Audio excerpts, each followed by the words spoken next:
Hey, welcome back to the Disney Plus Everyday Challenge, and today we have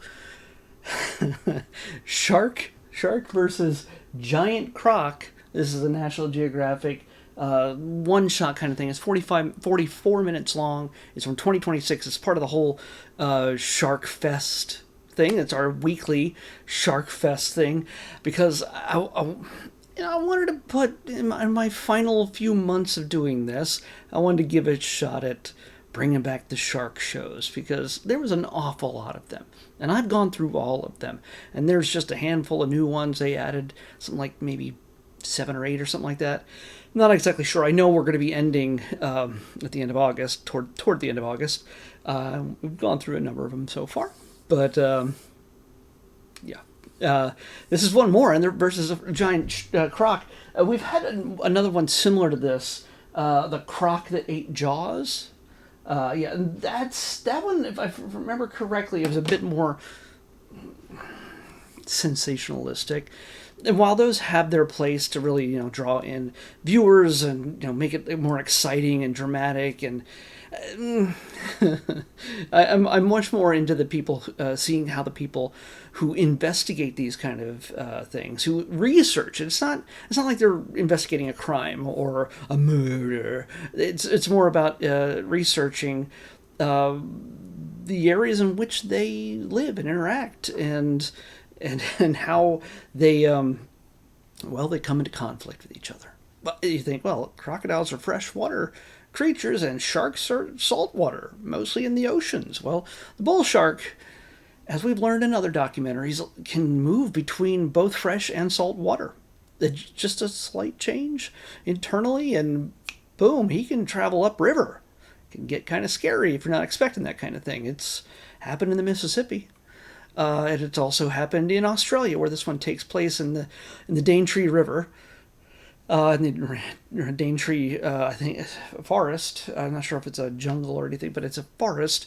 And in these waterways, there's a team of researchers that go in there and they look at what brings them into contact, how often they come into contact, and do they really fight all the time? Do they try to kill each other? Well, yeah, they do.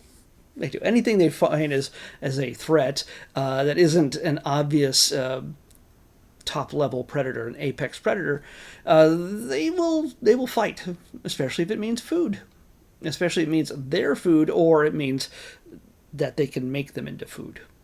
So, in this case, we get to see some pretty dramatic footage, not in the moment in which these people are, one, capturing the crocs and bringing them in. They're okay. There is one moment where it's like these guys are literally just after they knock a croc out enough, that one guy's just laying on one or her. I'm not sure which, but laying on her. And when it's not so out of it, you can hear it while even bound, and they're taking samples and doing whatever they can do.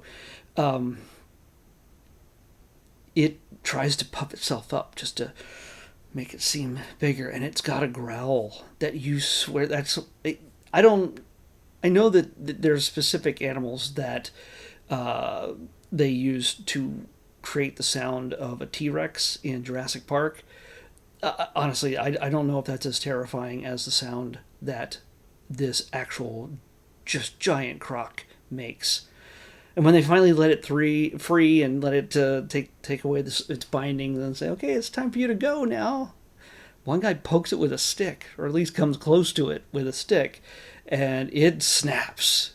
It comes at him. There's a lot of footage that's either shot by drones or up in from different angles. Some really close up. It's 2026, so the visuals in this, the high resolution video that they can capture with cameras these days, is just astoundingly detailed, both above the water and underwater. Just the footage there that they even capture with their phones. There's a guy that's on the team. He went to talk to a person who oversees a certain area along the river.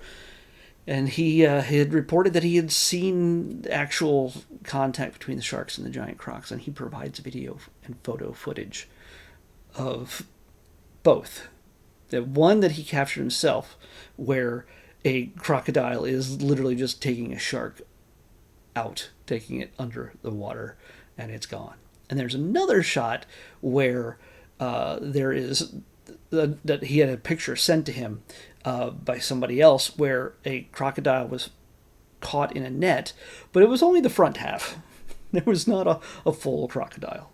In each of these cases, the victim in this battle tends to be a younger, easier prey type of thing. Yeah, they pretty much go after the youngins because they do not have the power or the speed or the strength, that the adults that live 80 to 100 years or more tend to have. So, yeah, this is if you're into these kind of things, you're not going to get the dramatic, what will happen next, you won't believe it, like that kind of action BS. You're not going to find that in this. You're going to see some people who are most of the time bored, waiting to find a shark or a crocodile, and then it's like 90% boredom, and then it's 10% like chaos and trying to get things under control when everything's out of just. Yeah, it's kind of crazy. So definitely check this out when it comes to, more shark stuff. If you can't get enough of the sharks, I know a certain other network is starting their shark programming this week, but Disney has it a month early. Disney Plus does anyway, National Geographic, and all their many, many different things. This actually does focus more on the crocodile than the shark, but the sharks are not out of it. When you've got a bull shark in the mix, it is...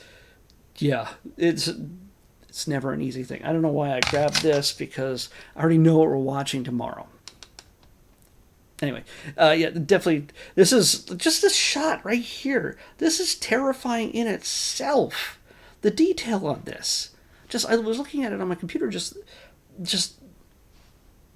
jeez, that's a dinosaur. It is a dinosaur. They've been around longer than trees. Well, sharks have been. Sharks have been around longer than trees on this planet. These guys weren't far behind. So, all right. Probably, yeah, I don't know. I don't know the science on it or the timelines, but if you want to find out, these are the kind of things to watch.